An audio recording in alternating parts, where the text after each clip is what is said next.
And June pension, $18,972.67. I'll make a motion to approve. Second.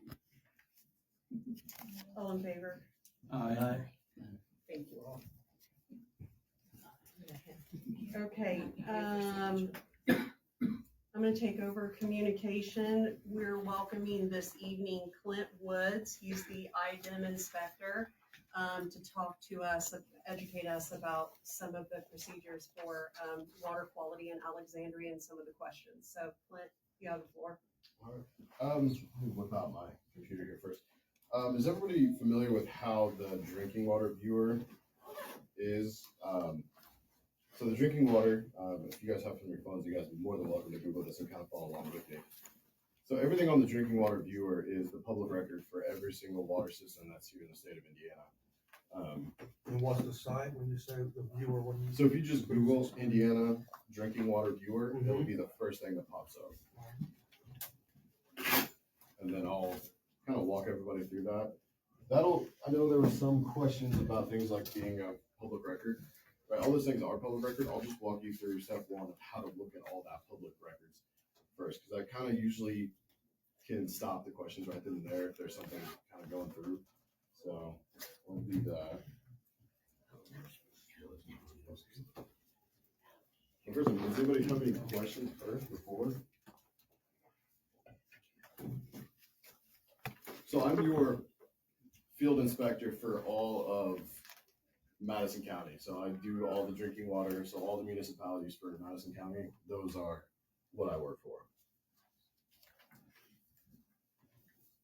So what is your role detail? Are you overseeing testing, results, how to test, things like that, frequency of testing? So I oversee pretty much every aspect of your the drinking water process and the water quality for here in Alexandria. So we do sanitary surveys of the facilities every 3 years. Every month they do sampling. Then throughout the state, or not throughout the state, but there's also other requirements. Those requirements that are specific to anything will actually be here in that drinking water viewer. Where are you getting the testing samples Sir, from? excuse me, what point of order, just so you know, this is a presentation for the state, for the council. Yeah. We can take questions and answers in written form and at the end. Yeah, but it's not we a- can have questions. We have Yes, but questions. it's not a public hearing, so we can't actually engage in back and forth content like that tonight. Just technical. Yeah, but if you can, get them to us and submit them to us so we can have them, and we'll get with him as well, but just so he I can. understand, you don't have to. That's okay, no, but once he gets his presentation done, however we can proceed to try to do some engagement. That's probably my bad. Which one to give him, and you didn't know, you didn't know, because normally it's a public hearing setting, and we didn't do that for tonight, so, and we, if we need to do that again, we probably should with everything that's out there right now, but have a separate meeting for some Q&A and get more into that, so. From what I understand, Clint, there are 6 sites in Alexandria that are tested, is that correct? How many specific there are? Yeah, there's 6, and that's based on your population served. Right, okay. And so there are different tests, there are monthly tests, every 3-month tests, there's 6-month tests, there's yearly tests, there's every 3-year tests, so certain things are being tested regularly, and those are governed by the IDEM and then the EPA, right? Okay. So, and that's kind of all that information will make sense once we sit down and see the drinking water view, because it has all that information. And as soon as they pull a sample and then they use the lab that's HML there in Muncie, so it's a third-party lab. We don't have anything to do with that. Alexandria has nothing to do with that. Once those results come out, they come directly to us, to the state, before they go to anywhere. And then it gets uploaded automatically into the drinking water view. So any testing that gets done will automatically go directly into the system. Is he able to screen share? He'd He'd have to dial in with him. HDMI. I just don't want to dump the meeting. No, I'm if still we have him learning back, all the we'll have, technology. that's okay, we'll have him Forgive me. set up where he can. Yes, And then I'll be when I get better, hanging yes. around afterwards. So if anybody has any questions directly to that, I am more than welcome like more than to stick around and show everybody however long, specifically individually. So everybody who wants to have like that, like knowledge or that, sit down of how it works. If you hit Windows K on your computer, you might be able to screencast it. I'm an instructor for a living, so this is my bread and butter. I'm gonna need to borrow your. Does anybody have the drinking water pulled up yet? On the phone buttons? All right. So in the search bar, so if you look for, there should be a little Windows icon for water systems. If you click on that, and you can just type in Alexandria.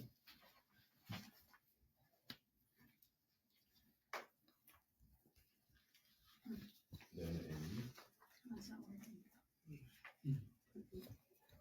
or you can even use the PWS ID. So each town or municipality or each public water system has its own code, and you can search it all by that too. And count it if it wants to go slow. I got it. Yeah, drinking water and viewer portal. That's West Virginia. I don't know.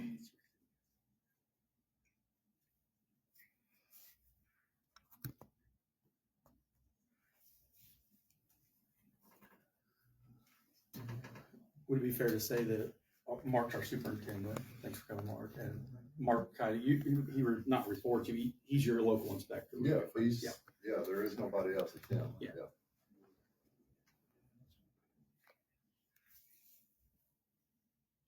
You can even isolate, so in that window, if you're not looking, if you don't type in Alexandria specifically, you can also go into all of Madison County and it'll bring up every single system within Madison County. And you can actually look up whatever county, whatever system you actually specifically want to. What was the viewer called again? Just Indiana Drinking Water Viewer. Thank you. It's the .gov website, correct? Yes, sir.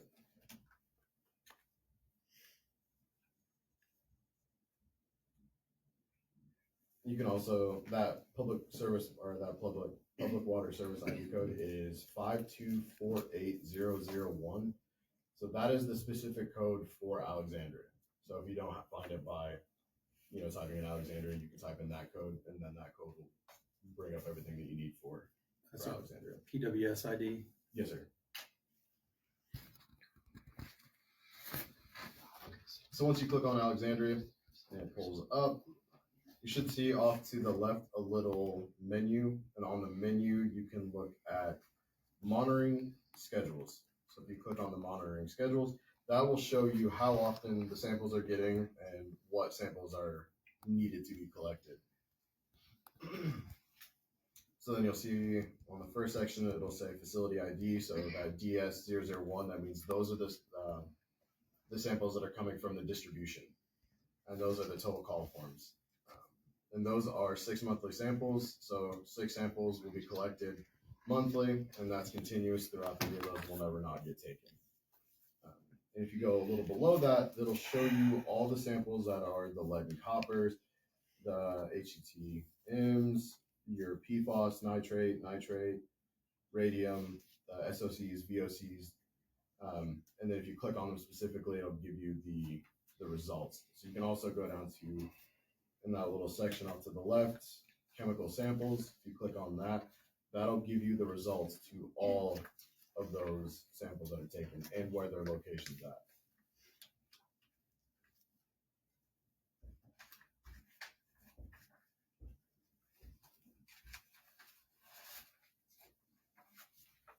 And that'll give, so that, what it's there for is to be able to give a snapshot of what the distribution is doing. All right, if there's anything with inside the samples that like positive or anything like that, it gets flagged, and then we get an immediate notification to come out. And then usually my first phone call is going to be to Mark and saying, hey, are you guys, flushing or anything like that? Like we usually, I don't know how many times we've been on the phone in the last 6 months. probably a few times. So yeah, it's a pretty decent open communication with the systems and then us at IDEM of like if something's going on. But that's really, that drinking water tool is really the best place to find information. That gives you everything. You can, again, if you go to the top, you can look at the sampling points on that menu side on the left. And then it has the address of where the samples, what they're sampling for. Oh, nice, yeah. And that's really, and then it'll say whether it's, it's the lead and copper, whether it's the distribution. There's like over 40 to 50 something total. Do those change every year or generally stay the same, the 6 locations? They generally stay the same unless we want to change them. The reason why they stay the same is you get consistency, so you always have one throughout the distribution. You're gonna have one upstream, downstream from the plant. Your furthest away, your closest, mid in between. So you can kind of get a good snapshot of like what the plant is actually putting out. They're spread around town pretty good. Well, the state has to approve the sample size. Thank you. Correct. Yeah. I so- submit them, but if they say, no, we want to change this, I submit what I feel is good, but they have to approve it or it doesn't work. And that comes across towards anything. Anything that the town does, it gets submitted to us for approval. And that's, literally almost anything that happens. So that's, hey, we want to change this. They also send in every month, at the end of the month, the MROs are sent to us, which are just your residuals. So your free, available, and your total call forms.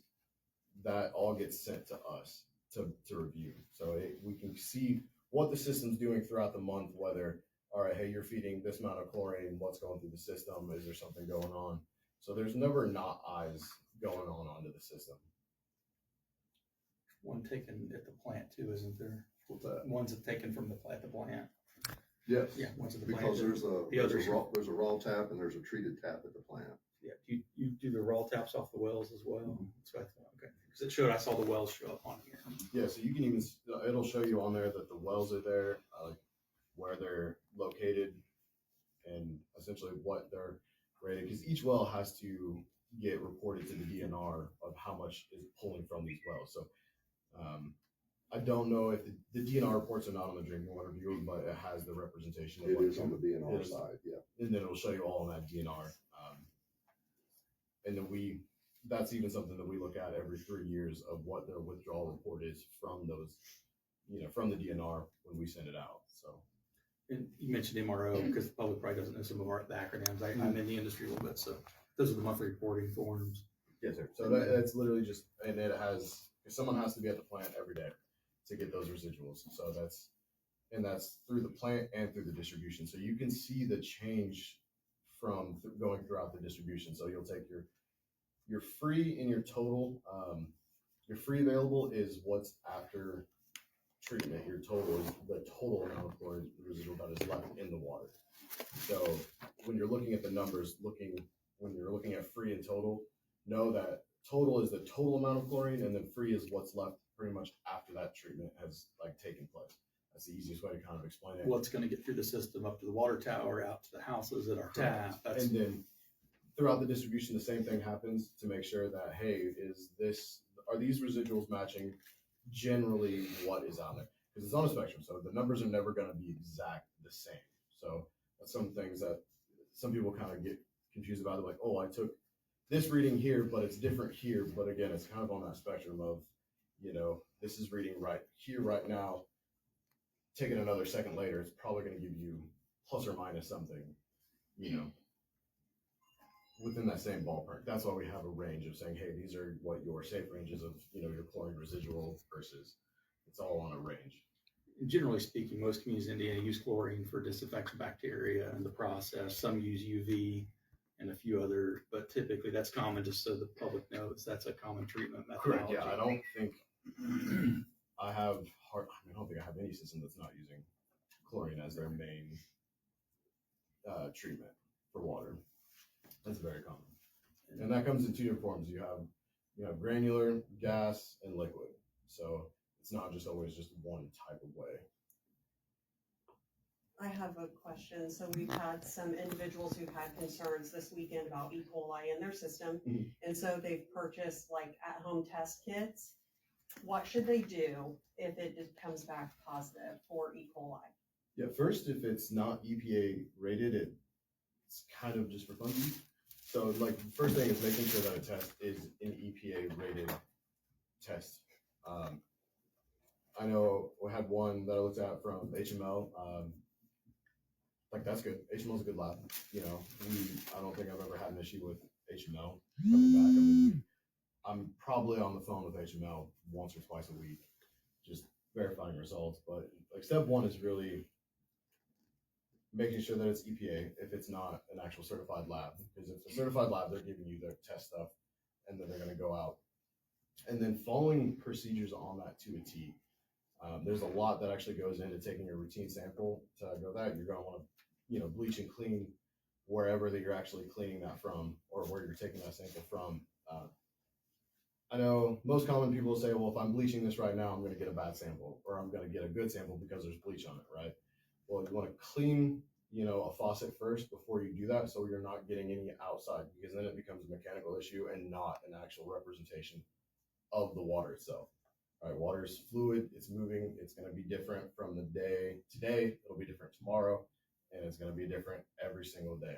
So making sure that that faucet or wherever you're taking a sample from is clean, and then kind of making sure that the maintenance that goes through everything else is done, and then letting it run, right? Because if you have a stagnant line in your house, you turn on one faucet, pressure can pull it from somewhere else that's in another line. So having your faucets run for a little bit before you take a sample, that's like really kind of key. That and being able to bleach and clean a faucet, making sure that the faucets aren't old or there's kind of been a lot of things. People are like, having a EPA or like a rated faucet is very important too, because you don't want to just buy something from, you know, somewhere that's not a reputable site and then throwing it on something. You don't really know where that faucet's coming from or how it's been cleaned or what it's actually made from. There's like a process. I mean, if you go from like a Lowe's or, you know, a Menards, something like that, most of those, if not all, are all going to be a certified or rated like actual faucet to use. Maybe brass or stainless steel or the proper metals too. Yeah, I mean, some of them, oh man, we had, where was it? I want to say we just had one in Anderson where it was like, the faucet was not good. And they were just like, I think they bought it from somewhere online. They couldn't remember what website it was, but it wasn't like from a reputable place. And that faucet itself was contaminated and causing issues. And it was easy to find out because we took a sample from the faucet, and then we took some residuals from other places throughout the house, and then we could kind of isolate it down to one specific place. So, Is the garden hose tap, if you let that run, is that a fairly safe location to try to not sample? preferred. Not preferred, okay. Because most of the time, if someone doesn't have a vacuum breaker on an actual outside spigot, that can cause, you know, say I have a hose on a spigot that's hooked up directly to the house, the hose is just thrown outside, right? You're having a whole lot of line that's going to end up having a lot of stuff that get in there, and then it can end up getting into the system. So if that, you're going to be flushing that probably triple the amount of time of what you would from the inside of a house that on a faucet that's getting regularly used. Now, if you have a vacuum breaker, it's a little bit different, but that kind of stops the cross connection happening. But, you know, it's still better to have on. You want a better representation of what you're using daily to actually drink water. You know, are we drinking out of a faucet, you know, spigot out in the backyard, or are we drinking from a faucet that's inside the house? And making sure that there's no other, like inline filters or anything like that inside the house. That are making sure that the maintenance is getting done. You usually have a lot of problems with people put filters, like an inline filter in their house, Like a whole house filter. and then never changing that filter. Well, that filter after a while is just a breeding ground for bacteria.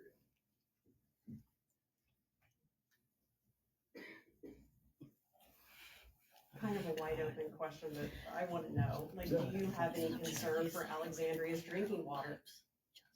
Based off of the data that we have, we don't have as a mass for the distribution, right? Now, that doesn't mean an individual thing. Once it becomes inside the house, right, there's a difference between having a municipality's responsibility and a homeowner's responsibility. That's where we kind of can come in and look at something to see, okay, is this a distribution issue or is this a house issue, if that makes sense.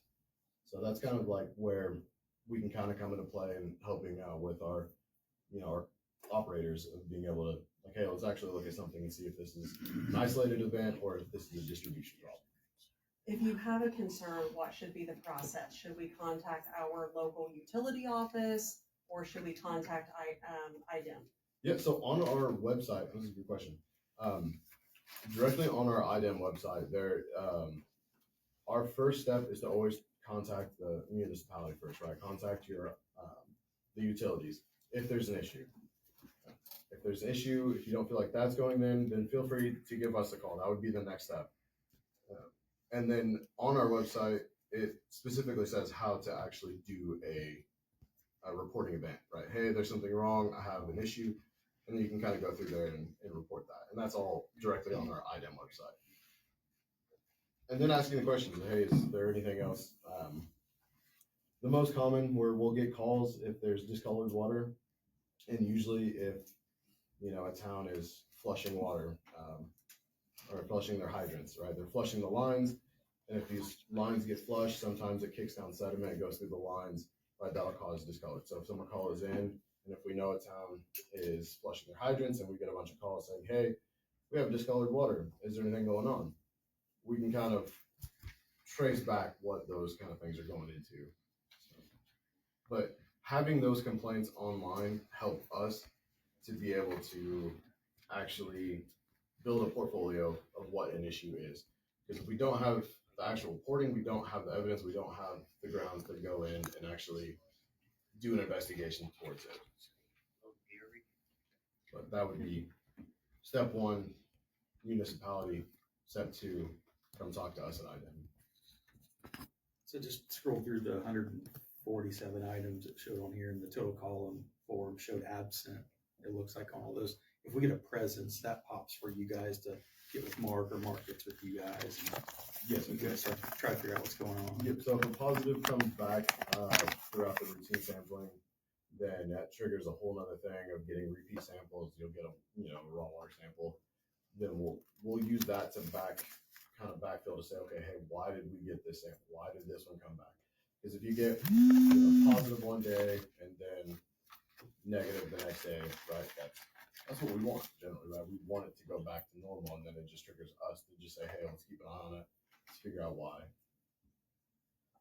You mentioned the handling too of those, just because I did this 20 years ago in another lifetime, but like the HML ones too, if you get those from Rec Center, they offer those with the kit if you go get it. When you take those, it's best to wear rubber gloves, right, if you can, and if not, you just can't touch and shouldn't touch the edges or the rim, and your fingers and your hands can contaminate the sample, right? So you just have to be very careful how you fill that cup, how you store it. So if anybody does go get them, obviously there's personal sanitation issues handling that sample until you get it to the lab. Right, yeah, the positive control of the sample bottle itself is really important. And again, that's kind of, if anybody has questions on that, by all means, I have no problem answering questions or kind of showing someone how. And he said, if anybody wants to test the water and have someone watch them do it from HML themselves, like I have no problem going in and kind of helping out, walking someone through it. The more tests that we have, essentially, right, the better snapshot we have of it. And, it gets away that, validity of the test or not. Did someone do something right, or did they do something wrong? Well, I've got no problem with coming around and helping everybody out or being there. I don't mean to hold the floor, Wendy, I'm sorry. I just have one more Yeah, go question. ahead. The water from your kitchen sink versus your bathroom sink versus your bathtub, all the same water system, all coming from LA. So if you get a positive test, it should show positive everywhere, right? Depending. So I could take a sample from a kitchen sink, right? And if that kitchen sink has a positive sample, right? And if I go and take one from the bathroom sink And if that's negative, then we can kind of isolate it to, okay, what's wrong with this sink? So it's not the distribution itself, it's what point, where at what point in this distribution did something happen? And that's where we can kind of narrow things down to. You're able to do that point of contact and things like that to figure it out. Yes, sir. One thing I'd like to add, and you and I spoke about this, the city is responsible from the service main to the meter, through the meter to the customer side. That's where our responsibility stops. Everything from the elbow side of the meter setting on the customer side is the customer's responsibility.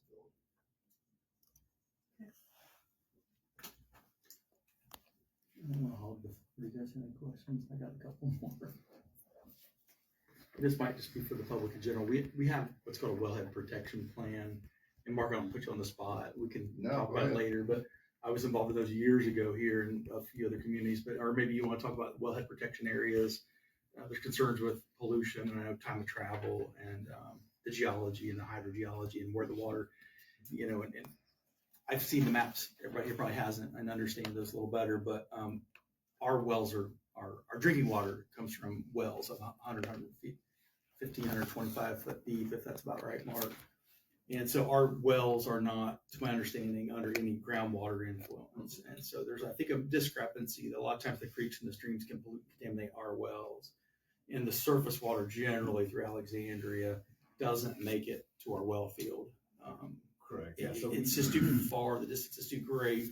There's too much strata, for lack of a better term, in between with the limestone, the gravel, the clay, the sand, and all those things. So say somebody dumps a 50-gallon drum right down here downtown or something, is that going to contaminate the wells? That's a very legitimate concern and question for somebody in town, or for them to understand how it does and doesn't get conveyed to Pipe Creek versus where our well field is. Mm-hmm. I think is good for people to understand there's a big separation there. Yeah, and you know, we just dealt with, so we just has a new well, right? Alexandria has a new well that we just put online not too long ago, right? So part of that starting a new well process is getting that that testing for groundwater under the influence, and so that sampling already happened. So we know what's going to happen before, if it's under, and if it is under the influence, then right, then we're going to try to change the location of wells. But the wells that we have, you know, here are in decent locations, and they're all in the same kind of right there.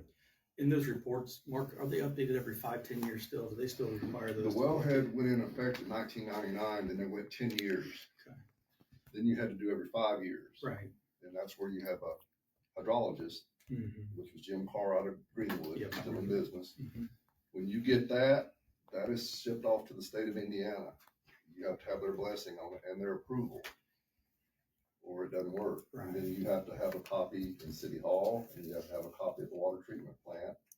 When he comes to do his sanitary survey, he will want to see a copy of it. Right. And any potential threats to our water No, and I tell you, are in that. the best thing that happened to us, where the water plant is, where the wells are, is when the Baptist church got built, because where the Baptist church is, now the old licensed branch, Timberlake Estates, that was all farmland. I mean, we had corn growing less than 50 feet from a well. We still test for that with the VOC, the SOCs, and the IOCs, okay, which is every 3 years. But by those crops being gone and that pesticide, herbicide not being there anymore, that benefits us tremendously. It's still there, probably to some degree, but we've never violated it. We've always sampled good. And that goes back to when they implemented that in 1994. So I hate that the crops left, but when the church and everything went in, they just kept building and expanding, and that just opened up more or less farmland. And we have to test for that every 3 years. It rotates every year differently for 3 years. And that was one of the ladies' complaints, that on this year's yearly water report, that there was results from 2023. Well, those results are going to be on there until they're tested again in 2026. That's per IDEM regulations. It's not, the state dictates what we it's test. exactly. It's not something that's being hidden. It's not a cop out. It's the rules and the laws that are told to us to do. So those results in 2023 have to be posted yearly in 24, 25. When they're retested in 26, the sample will stay named the same, but the result will be different. And then it will stay on that report for 3 consecutive years. Thank you. And you can even, in that drinking water viewer, you can also see the populated consumer confidence report as well. The information that gets pulled from this is what gets put into those consumer reports. And you can even see that through the drinking water viewer. So if you're like on that main page, if you just go to where the little search icon is, it'll say consumer confidence report. You can click on that, type in Alexandria or that public water system ID number, and then it'll bring up, and then it'll populate a PDF. It's like 13 something pages, and it'll have everything that has been done within that next following reporting period. And when the IDM created this, they did it in a 10-year implement to where the framework covers 10 years. Well, basically what you do is like what you tested in 2021, you're gonna do the same testing in 24. But like lead and copper is every 3 years. Bacteria is monthly. There's one that's 10 years, which is asbestos. Everything else is 3 years. TTHM and HAA5 is done yearly. Nitrate is done yearly. We have to do those. We don't dictate what we test. The state of Indiana sends me a letter and tells me, just like we're fixing to start a new one called PFAs. I would try to pronounce the word, but I can't. Okay? This is basically a slang form of lithium. We had to test last year in in May and November. Somebody said that, why did we only test twice? Why was it? That's what the state of Indiana told us, because they are overseen by the EPA out of Chicago. That's what they told them to tell us. First time we've ever tested it. Sample came back good, below the standards and the level of contamination for lithium. That will go into our normal scheduled monitoring beginning in 2027. It will either be quarterly or it will be, I believe, twice a year. It will depend on results and data that EPA compares. But that's what bothers me is people just ask. Call me, text me, email me, and ask me. I will answer the question just like I am now. There's nothing that can't be explained. But the testing is not just what I decide to do, or Darcy sends an email, or Wendy, or says, hey, won't you test? That's not how it works. The state of Indiana dictates to you, and dictates a strong word. They mandate to you what you have to test in the Alexandria, Indiana community water supply. And they put it out in a 10-year implement, and then you rotate that every 10 years by adding a year. So what I got from 20 years ago, I'm still in the same original piece of paper in my office that I've got all kind of writings and dates on. This year is a slow year. This is a down year for us. We still have to do nitrate, which has been done. We still do we will do back teas every month till the end of time. We will have to do lead and copper this year because of the new well. That's 20 sites that we do, and that will be everywhere from Rachel's Highway Cafe all the way out to Get-Go. East and west in between, 20 sites between June 1st and September 30th. And it's, and I asked businesses and residents, can I use your own business as a testing site? I usually just go random. Some people say, no, you're not doing it. And some people, absolutely, when are you coming? So some of these are residential properties. Oh, yeah. I mix them up. Okay. I do businesses, residents. I try to make sure the school is incorporated somehow into it.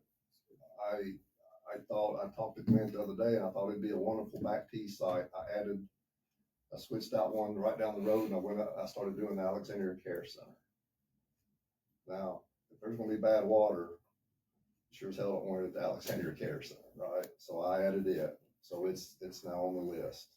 And I have a special interest there because my sweet mama's there. So that's a great place to get. They have a public restroom to the right as you go through the entrance door. You can use it, grab your test, get it to Muncie, wait for the results. Everything that we test goes to Muncie except this new PFA, and that is shipped directly to Chicago. That goes directly to the EPA. Everything else stays in-house in HML. I appreciate all the information that was shared. It's very helpful for me.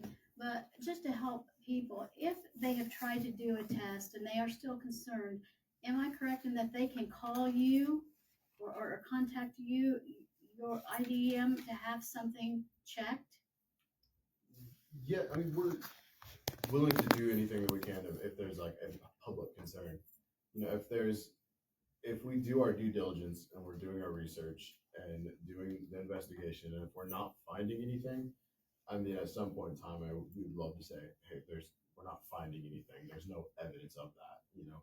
But until I get to that point, I mean, I'm willing to do, you know, like, I mean, Mark have been working pretty closely, you know, I couldn't imagine that we would deny someone saying, no, I don't want to do anything for you. Like, I'll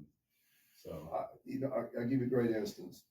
The 3 customers, residents in this town that have complained publicly about E. coli water, I've never spoken to. They've never called me directly. So am I understanding that their first call would be to you? They can contact the mayor's office, the clerk's office, Okay. give me there's their your number clerk. and a time I can call. I will be there. I will call you. I will meet you. I will make it work. Not one person has contacted me directly. and I mean, even my first call when we got the email through at IDEM, my first call was to Mark and said, hey, have you had anybody contact you directly about any kind of issues? And I think the first thing came out, I was like, I have not gotten an official capacity saying that there's an issue. So, you know. Well, good, that makes it clear that we have some definitive steps Yeah. that can be Yeah, taken. and that's honestly the best thing.